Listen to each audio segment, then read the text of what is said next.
Saudaraku yang dirahmati Allah, pernahkah kita mendengar janji tentang sebuah amalan yang lebih bernilai daripada seluruh harta di dunia? Di tengah hiruk-pikuk kehidupan, kita mencari kunci ketenangan, rezeki yang cukup, dan ampunan yang membasuh. Kunci itu ternyata tersembunyi di dalam sepasang rokaat cahaya yang hadir setiap pagi. Inilah kisah tentang sholat duha, sebuah ibadah sunnah yang menyimpan setidaknya 10 keajaiban spiritual. Ia adalah sedekah bagi setiap ruas tubuh, magnet rezeki, dan janji surga yang sempurna. Maka bersiaplah untuk menemukan bagaimana 2 rakaat sederhana ini bisa menjadi investasi terbesar di dalam hidup kita. Tetaplah bersama kami, karena kita akan membuka tabir 10 keutamaan agung sholat duha. Mari kita mulai dengan niat yang tulus kepada Allah Subhanahu wa Ta'ala.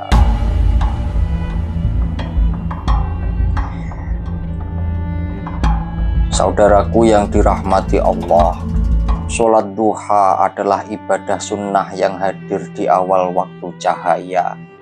Dimulai kira-kira 20 menit setelah matahari menampakkan dirinya hingga batas 1/4 siang menjelang tengah hari.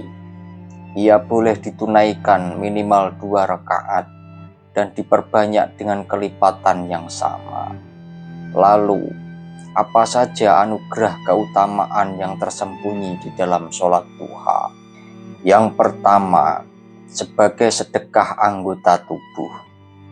Keutamaan sholat duha yang pertama adalah sebagai sedekah atas setiap ruas persendian di jasad kita. Setiap pagi, setiap persendian kita membutuhkan sedekah sebagai wujud rasa syukur atas fungsinya. Setiap tasbih adalah sedekah, setiap tahmid adalah sedekah, setiap tahlil adalah sedekah, setiap takbir adalah sedekah. Menyeru kepada kebaikan adalah sedekah, melarang kemungkaran adalah sedekah.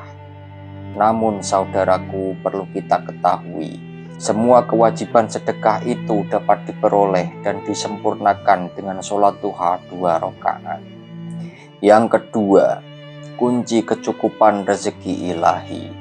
Duha adalah magnet spiritual yang menarik datangnya rezeki dan kunci kecukupan bagi jiwa yang rutin menunaikannya. Mengapa demikian? Karena ia adalah perjanjian antara hamba dan Rabb-Nya. Sebuah hadis menjelaskan, barang siapa yang menunaikan sholat duha 4 rakaat, niscaya Allah Subhanahu wa Ta'ala akan mencukupi segala kebutuhannya. Allah Subhanahu wa Ta'ala berfirman melalui sebuah hadis qudsi, "Wahai anak Adam, jangan sekali-kali kamu malas mengerjakan 4 rakaat di awal harimu, yakni sholat duha. Maka aku akan cukupkan segala keperluanmu hingga akhir sore hari." Hadis riwayat Imam Abu Dawud, Imam Ahmad, dan Imam Tirmidzi. Yang ketiga, waktu memohon ampunan dosa. Saudaraku yang dirahmati Allah, duha adalah waktu yang tepat untuk membersihkan diri dan memohon ampunan kepada Allah Subhanahu wa Ta'ala. Ia membantu menggugurkan dosa-dosa yang memberatkan jiwa. Lalu seberapa besar dosa yang dapat diampuni? Rasulullah Shallallahu Alaihi Wasallam bersabda, "Barang siapa yang selalu menjaga sholat duha, maka dosa-dosanya akan diampuni oleh Allah Subhanahu wa Ta'ala, walaupun dosanya itu sebanyak buih di lautan." Hadis riwayat Imam Tirmidzi.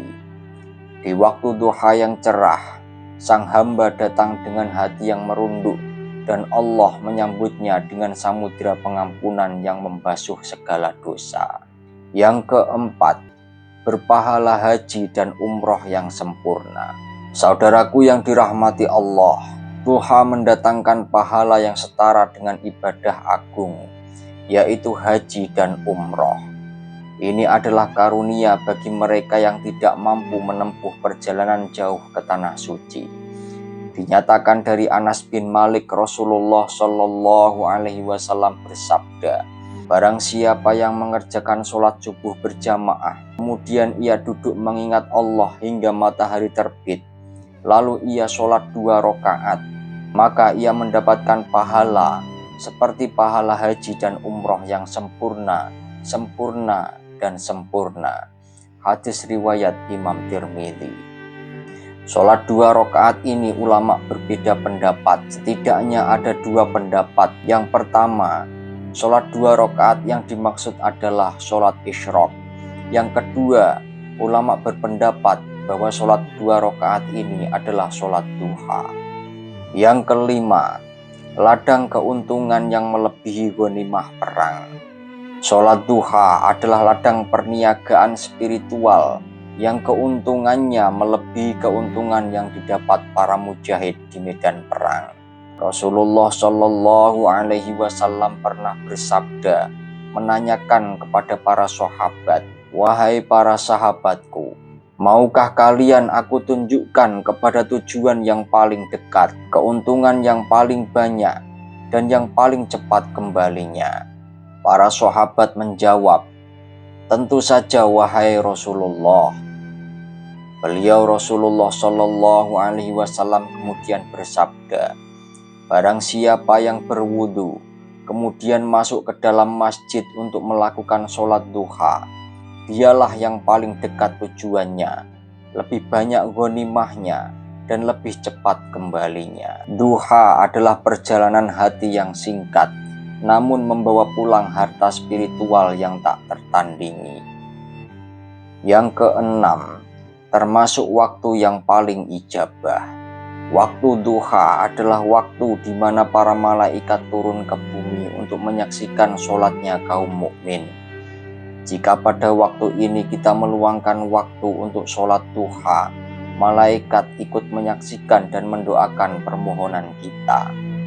Jika duha digunakan untuk memohon dan berharap, maka para malaikat akan ikut serta mendoakannya agar permintaan itu diterima oleh Allah Subhanahu wa Ta'ala. Saat itulah doa seorang hamba paling mungkin dikabulkan, sebab ia datang dengan dukungan saksi dari para malaikat.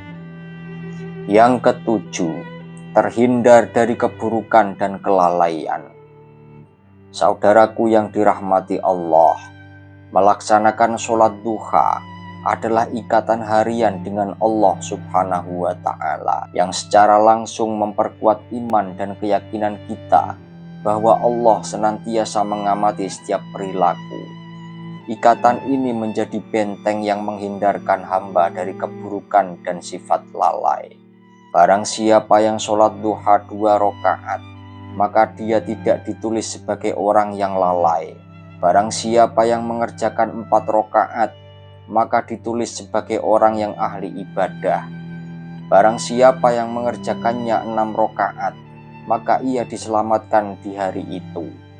Barang siapa yang mengerjakannya 8 rakaat, maka Allah tulis sebagai orang yang taat. Dan barang siapa yang mengerjakan 12 rakaat, maka Allah akan membangunkan sebuah rumah di surga untuknya. Hadis riwayat Imam Tabrani. Yang kedelapan, penyegar raga dan jiwa. Keutamaan duha tidak hanya menyentuh rohani, tapi juga menyehatkan jasmani. Sholat di pagi hari menjelang siang dapat melancarkan peredaran darah. Udara pagi yang segar memberi manfaat bagi pernafasan dan jantung. Waktu pagi adalah momen terbaik untuk menggerakkan persendian dan otot yang masih kaku, menjaga kebugaran tubuh dan kelancaran sirkulasi darah. Rajin sholat duha membantu menyehatkan persendian dan tulang. Sementara wudhu sebelum sholat membantu wajah tampak bersih, tampak bercahaya, dan tampak lebih muda. Yang kesembilan, pancaran cahaya di wajah. Orang yang tekun dalam sholat, baik sholat fardu maupun sholat sunnah, akan memiliki wajah yang berseri dan bercahaya, yaitu sebuah nur atau cahaya yang terpancar dari dalam. Manfaat ini didukung 2 alasan utama. Yang pertama, wudhu membersihkan wajah dari kotoran. Yang kedua, sholat duha secara rutin mencegah stres dan kegelisahan. Duha menenangkan hati dan pikiran, menjaga kedekatan dengan Allah, sehingga hati menjadi lapang. Ketenangan batin inilah yang memancarkan sinar kedamaian di wajah seorang hamba. Yang ke-10, pintu khusus di negeri abadi. Saudaraku yang dirahmati Allah, keutamaan duha yang agung adalah disediakannya pintu khusus di surga, dinamakan pintu duha. Pintu ini dikhususkan bagi mereka yang tekun dan rutin melazimkan ibadah sholat duha semasa hidupnya. Rasulullah Shallallahu Alaihi Wasallam bersabda, sesungguhnya di surga ada salah satu pintu yang dinamakan pintu duha. Bila datang hari kiamat, malaikat penjaga surga akan memanggil, mana mereka yang melazimkan sholat duha? Inilah pintu kalian, maka masuklah dengan kasih sayang Allah Subhanahu wa Ta'ala. Hadis riwayat Imam Tirmidzi. Saudaraku yang dirahmati Allah, kita telah menyelami 10 keutamaan agung dari sholat duha. Kita telah menyaksikan bagaimana ibadah ringan di awal hari ini menjadi sedekah terbaik, kunci kecukupan rezeki, penyucian jiwa dari dosa sebanyak buih di lautan, bahkan mendatangkan pahala sebanding haji dan umroh yang sempurna. Duha adalah panggilan Allah untuk kita memulai hari dengan kemuliaan, menggerakkan tubuh dalam ketaatan, dan menenangkan hati dari kegelisahan dunia. Ini adalah jembatan pribadi kita untuk meraih kecintaan Allah Subhanahu wa Ta'ala, yang puncaknya adalah pintu khusus di surga, yaitu pintu duha. Maka, setelah mengetahui rahasia yang begitu indah ini, jangan biarkan duha berlalu tanpa sentuhan sujud kita. Jadikanlah ia sebagai komitmen spiritual harian, sebagai bukti bahwa kita mendahulukan Allah di atas kesibukan makhluk. Mari kita berazam mulai besok untuk tidak meninggalkan anugerah berharga ini. Saudaraku yang dirahmati Allah, apabila konten ini memberi manfaat, silahkan like, bagikan video ini, dan tinggalkan komentar di bawah. Ceritakanlah apa yang paling menginspirasi Anda di waktu duha. Semoga Allah Subhanahu wa Ta'ala senantiasa memberikan kita istiqomah dalam menjalankan setiap amal ibadah. Amin ya Rabbal Alamin. Wallahu a'lamu bishawab.